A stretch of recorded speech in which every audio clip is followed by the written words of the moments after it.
gabdhaha Soomaaliyeed waxaan ku xunnahay oo mar walba ragga Soomaaliyeed ay nooga soo cabtaan oo mar walba ninka niyadiisa sii jeedisa maxaa kamid ah nadaafadii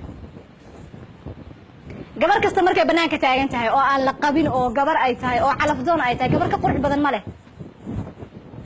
حتى مالك أي يعني بحث إيميل آديس وصوت بالعارس تحول هاي بريميل أصح كان رئيسي because she wanted to become beautiful إنها قروح بدنا تعرفها لكن مرك اللي جور سدو هل ده مالك هذا شو ورنا شبكة كتر مالك كو لو أور بالله ده ما ولع الصاقله that is the end of the life قبل الصوماليين إن استرترتو نين كان مرة بأي سيارة تعرسات هذه كوه واسكودا ماتا هذين كلا أرسل أوجودهم بس تضبط أي كبحث حال إذا كربا مركب وحيابها dadka qalbigooda soo jiita indhaha dadka maxaa soo jiita quruxda ninka ay hada u hadiyaysid quruxdaada uma leen ma inuu meel kale ka fiirinayo soo qurxin ninkaaga nadaafadu waa qayb kamid ah nolosha an-nadaafatu nisfu al-iimaan nadaafadu maxay kamid tahay iimaanka barkiisa lagu dhahay fiiri nadaafadu marka iimaanka barkiisa kamid noqoto guurkaagi wuxuu kaamilay diintaadii maxaa u guursatay marka hadaad isku qurxineen asaga waxa isku qurxinaa oo kaliya maalmihi xaflada ay jiraan aroos baa jira asalkaas fadhiya inta la soo martid baa la barbaaqas wuxuu ku leeyahay xataa way barteen nimanka Soomaaliyeed maalinku ku arkado qurux badan wuxuu ku leeyahay maanta maxaa jira ma martaqaad baa jira Soma wallahi alcadiim way ku weydiinayaan maanta maxaa jira ku leeyahay ma dad baa noo soo socda that means asaga priority ma siinba isku ma qurxin priority waxa siisay ummadii kala banaanka hadaba yaa way qofka alla noo shahay adiga ma soo ogtahay inay jiraan gabdho badan ama dumar badan oo jaanis u waayay inay guursadaan ama ilaahay baa ugu talagalin ama shaqo iyo waqti bay kulmisay waqtigeedii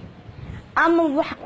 family problem baa jirta ma guursan karto ama way xanuunsan tahay ma ilaahay baa u qadarin adiga markuu ilaahay gift ku siiyay inaad guursatid oo ilaahay ku qoray inaad guursatid oo calafkaaga uu ku imaaday maxaa ku diiday calafkaaga qalbigiisa inaad degto oo soo jiidatid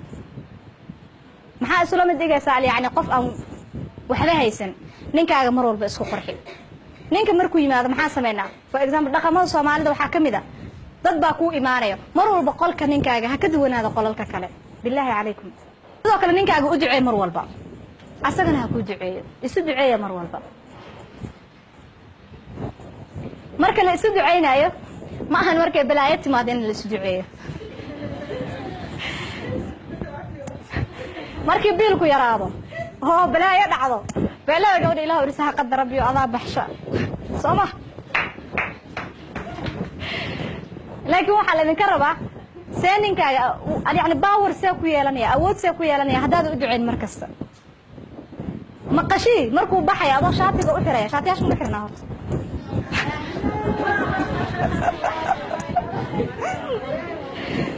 adoo shaatiga u xiraya adoo shaatiga u xiraya maqashii ninkaaga maxaa ku dhahaysaa ilaahay ka soo nabad celiyo ilaahay waxaan talaabo kasta aad qaadaysid ilaahay ka dhiga talaabo khayr badan soo noqo adoo nabada you see shaqada Allah ku fududeeyo